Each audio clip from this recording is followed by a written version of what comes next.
আসসালামু আলাইকুম। আপনারা ভিডিওতে যে গরুটি দেখতে পাচ্ছেন, এই গরুটি বারবার হেঁটে আসে। বীজ দিলে বীজ কনসেপ্ট করে না, তাই খামারি সিদ্ধান্ত নিয়েছে গরুটিকে ওয়াশ দেবে এবং ট্রিটমেন্ট দিয়ে বীজ দেবে।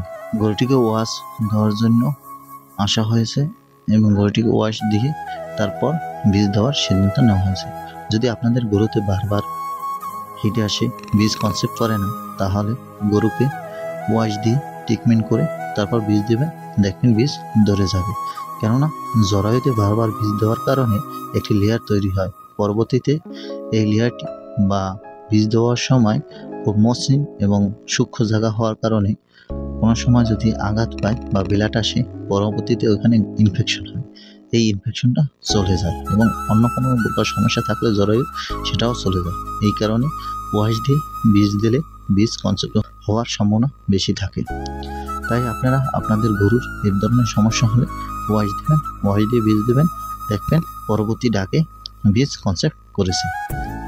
যদি আমার এই ভিডিওটি দেখে আপনাদের একটু ভালো লেগে থাকে, তাহলে প্লিজ লাইক, শেয়ার, কমেন্ট এবং সাবস্ক্রাইব করুন।